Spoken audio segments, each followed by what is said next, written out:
Assalamualaikum warahmatullahi wabarakatuh. Salam kuku hitam. Salam mekanik alat berat. Berjumpa lagi bersama saya Diwa Diesel Panggabean.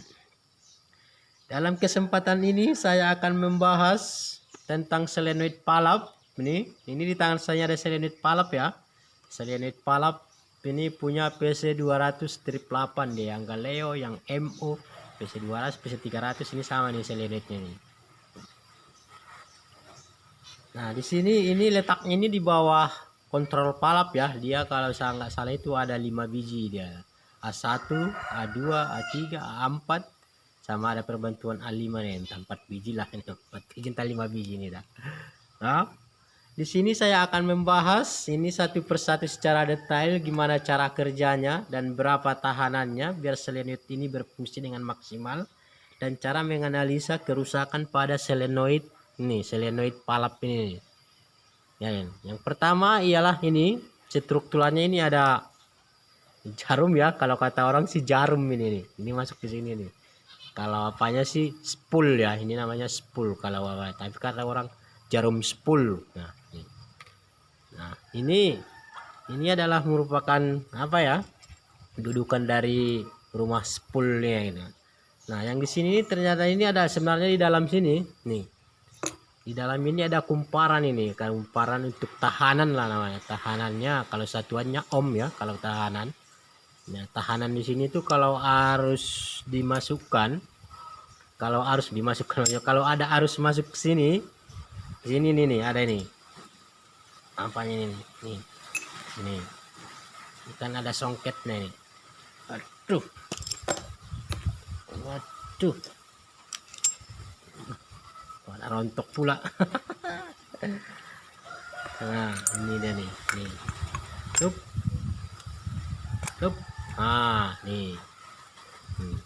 Ini kan ada songket ini. Betina ini kalau dalam bahasa mekanik ini songket betina. Kata orang songket betina. Nah, yang ini. Kalau arus dimasukkan ke sini, ada masuk arus di sini. Yang ini akan berfungsi, yang ini koilnya ini. Koil ini jarum koil ini dia akan naik ke atas, dia sekarang seginilah dia nggak pala jauh kali masuknya, cuma dia akan tekan ke atas ya. Tekan ke atas lah sekitaran berapa ya, sekitaran seginilah ukurannya itu kalau harus dimasukkan ini. Oh segini, nah segini biar cepat ya, ukurannya sekitaran segini. Nah, jadi ini batas maksimalnya ini adalah tahanannya ini sebenarnya ini kalau diukur saya pakai termometer pula, dipakai ini multi chester atau chester ya.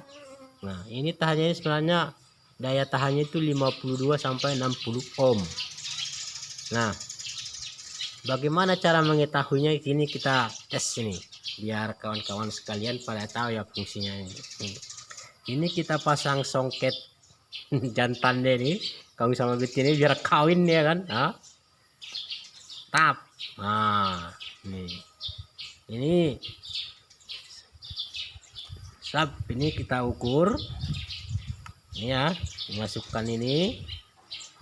Nah, ini sama ini ya chester ya, chester nih. Nah, ini aja lah, kita bikin satu, tunggu dulu ya. Ini dimasukkan ke sini biar jelas, biar nampak videonya nanti, biar jelas. Dimasukkan ini ke sini. Aduh, ribet dengan ribet.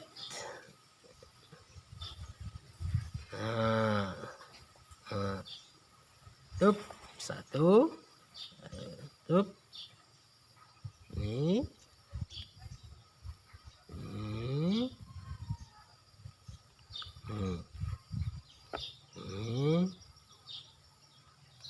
Nah, dia angkanya kan ini ya, satuannya ini bikin ke ohm ya, ini kan ini chester ya kan. Nah, ini satuannya ke ohm, ini ohm. Ini ohm.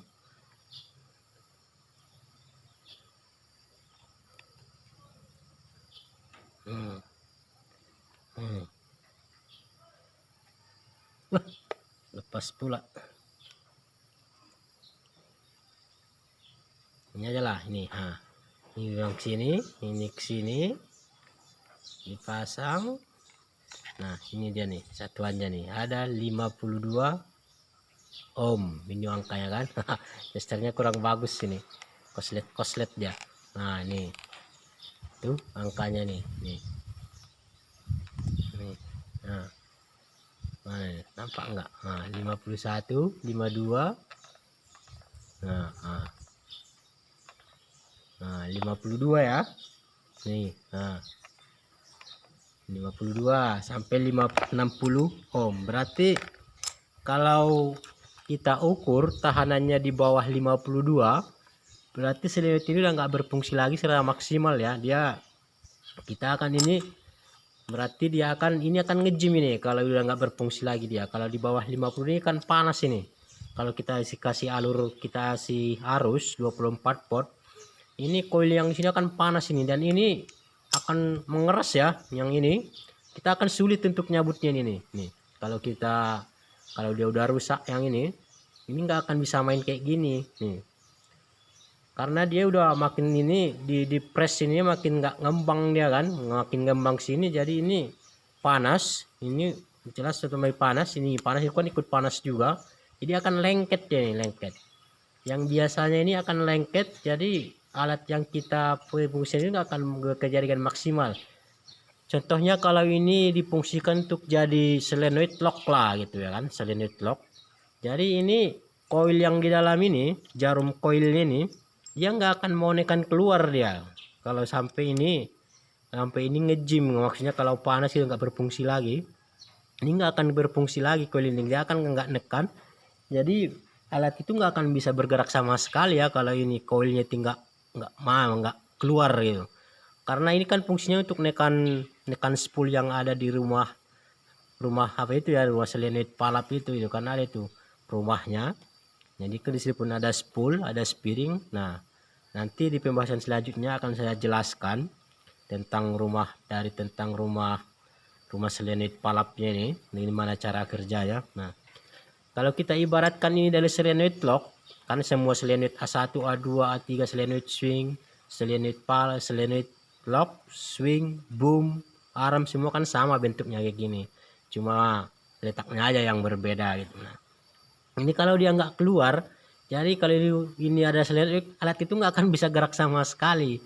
Jadi intinya itu kita harus bagus. Kalau nggak bagus ini di bawah 52 ohm lah dia itu nih nggak akan maksimal, nggak akan mau keluar dia karena tahanannya itu udah jebol gitu. Nah, gimana cara ngakalinya kan kayak gitu. Kalau mau diakali sih bisa aja sih sebenarnya kalau solenoid plug itu ya.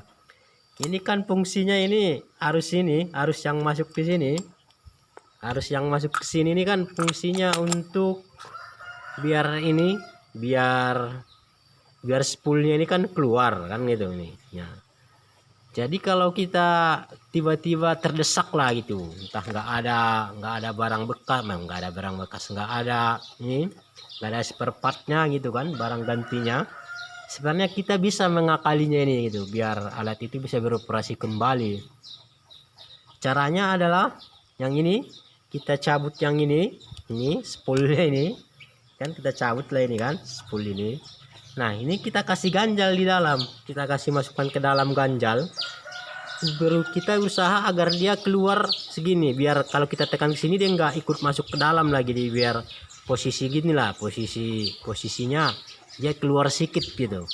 Jadi dia bisa berfungsi secara maksimal dia kayak gini nih kalau dia ini. Tapi ada syaratnya kayak gitu, harus ganjal solenoid itu ada syaratnya itu, maksudnya syaratnya ada pekerjaan lain yang harus songketnya yang ini. Kalau udah diganjal solenoidnya ini ya, udah diganjal, kalau ini udah diganjal nanti udah keluar gitu kan solenoidnya. Nah, yang ini kan songketnya nih, kita cabut songketnya ini, yang ini adalah songket dari solenoid itu kan. Nah ini sebenarnya arusnya dari controller, ini harus dari controller jumpa sini. Yang ini kita nggak boleh pasangkan lagi dia, ini ini sama ini nggak boleh dipasangkan lagi kalau selanjutnya udah diganjal. Nah, dia nggak boleh dimasukkan arus lagi lah intinya gitu. Kalau sampai dimasukkan arus lagi dia pasti tetap nggak berfungsi juga kan itu. Makanya kalau udah diganjal selanjutnya ini songketnya ini nggak usah dipasangkan, diikat dia biar nggak masuk air untuk sementara barang gantinya ada gitu kan. Yang itu pun yang pertama yang paling penting yang ini ya harus kita tutup karena saya lihat di sini pasti ada arusnya nih, ada arus kalau locknya udah dinaikkan gitu kan. Jadi kita harus tutup dia kalau perlu kita lakban biar nggak masuk air nanti kan, biar nanti kalau kita pasang selenit baru bisa jadi nggak ada kendala yang lain gitu. Nah mungkin demikianlah tutorial saya tentang selenit palap. Mudah-mudahan dapat membantu kawan-kawan sekalian. Dan saya jelaskan sekali lagi, sebenarnya video ini bukanlah maksud untuk menggurui ataupun sekedar untuk merasa sok pintar. Sebenarnya channel ini hanya untuk saling berbagi kepada kawan-kawan sekalian, khususnya mekanik-mekanik yang ingin belajar tentang ilmu alat berat. Nah, di sini hanya untuk berbagi sesama kawan sekalian. Jadi kalau ada kesalahan entah yang kurang jelas, kawan-kawan bisa komen di bawah atau bertanya. Kalau ada nanti waktu, saya akan jawab semua pertanyaan kawan-kawan sekalian. Dan satu lagi, jangan lupa like, komen, dan subscribe-nya dan bunyikan loncengnya. Nah, demikianlah video ini yang saya buat. Mudah-mudahan bermanfaat bagi kawan-kawan sekalian.